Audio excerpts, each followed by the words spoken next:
So here it is, Android 16 with the new design called Material Expressive 3. I've been using the beta version for a while now on my Pixel 9 Pro XL. Every time a new Android version comes out, there's the same question. Is it a big change or just a small update? With Android 16, well, it's a bit of both. It's not about big new features, it's more about how Android feels. Google calls the new design Material Expressive 3 and it's made to look more playful, more alive and more expressive. And you can feel that right away.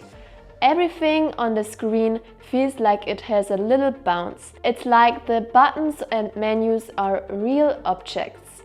There are lots of small animations and fun effects. For example, when you swipe away a notification, the rest of the screen wobbles a bit. And if you don't swipe all the way, the notification bounces back into place. It's a small thing, but it makes the phone feel more alive and more responsive. Let's start at the beginning, the lock screen. There are now more ways to customize it and a new layout makes it easier to understand. When you open the menu, a smooth animation shows the wallpaper picker. But the best part is the clock. You can now change it a lot, even how thick the numbers are, with a simple slider. A small detail but nice for people who care about looks. Another big change, notifications on the lock screen. You can now choose between a full list or a compact view that only shows icons below the time. I personally like the compact view because I don't want to see too many notifications all at once. You can also still customize the quick shortcuts in the bottom corners. The way to change them looks new, but the features are the same. Once you unlock the phone, you will notice something right away. The live display widget, which sadly still can't be removed. It's now smaller and takes up less space. That means there's room for one more row of app icons. You can also change the grid size of the home screen now, which gives you more freedom in how you organize your apps. But the coolest part is the new wallpaper effects. Google really worked on this. When you choose a wallpaper, there's a new effects button. You can then choose from different options. Shape effect. This cuts off the shape in the wallpaper and fills the rest with a solid color of your choice. It looks unique and lets you customize your screen in a new way. You can add live weather like rain, fog, snow or sunshine to your wallpaper. You can adjust how strong the effect is and you can also let it show the real weather from your location. But this only shows for a few seconds after you unlock the phone, then it disappears. 3D effect. This turns a normal photo into a 3D image. It brings people or animals to the front and moves the background slightly when you tilt the phone. It looks okay, but personally I don't like it much and won't use it. Now let's talk about maybe the best part of Android 16, the quick settings. When you swipe down from the top, the background is now glass-like and see-through, instead of solid. The tiles change shape when you tap on them, from round to square, and they have a new wobble effect. The best thing is you can now customize the tiles much more. You can use white tiles or small 1-to-1 tiles. Mix and match them and move them around however you want.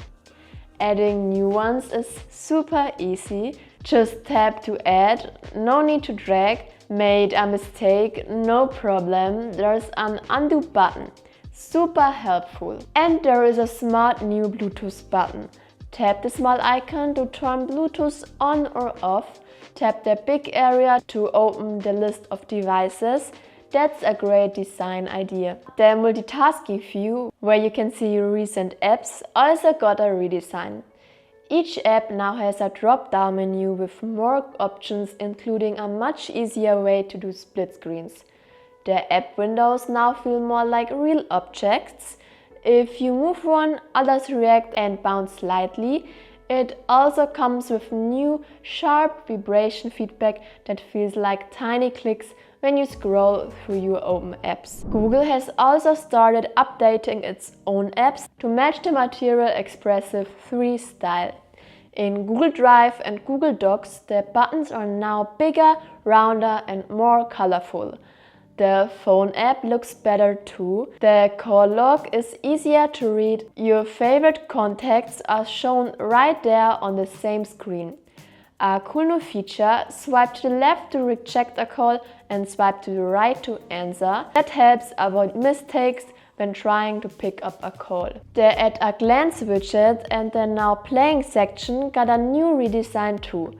They now look like rounded cards with a blur effect in the background. Now Playing also shows the album cover larger and makes the text easier to read. Plus, there's a heart icon to add songs to your favorites. Under the hood, there are more small changes. The volume bar now looks like the brightness bar and clearly shows the current volume level. The status icons at the top of the screen look a bit cleaner. The battery icon is now sideways and the percentage is shown inside the icon, easier to read. The app drawer, where are all apps listed, is now slightly see-through instead of a solid color. And the settings app got a full redesign, new colorful round icons and better organization. It's now easier to find the right setting. There's also a new audio sharing feature. You can share what you are listening to with a friend who has supported Bluetooth headphones. That way you can both hear the same thing on your own headphones. Great for watching videos together. So what's the final word on Android 16? It's not a huge upgrade that changes everything, but that's okay. It's a smart and careful update. The new animations, better vibrations and all the new ways to customize things just make the phone more fun and nicer to use. It feels like Google really thought about how we use our phones, not just how it looks. The beta is already very stable. Sadly, some features like the new Now Playing widget are not working yet in my beta version. But more things will come in the future updates. We also expect something like live activities, like on iPhones, and a new Find hub similar to Apple's Find My, where you can see all your contacts and tracked items in one place. Android 16 with Material Expressive 3 is going in a direction I really like. It's fun but not silly, useful but not boring. It's Android with more personality, and I'm excited to see how it grows before the final release this fall. Let me know your thoughts about Android 16 in the comments below. Give this video a thumbs up and subscribe to the channel, and I will see you in the next video. Bye!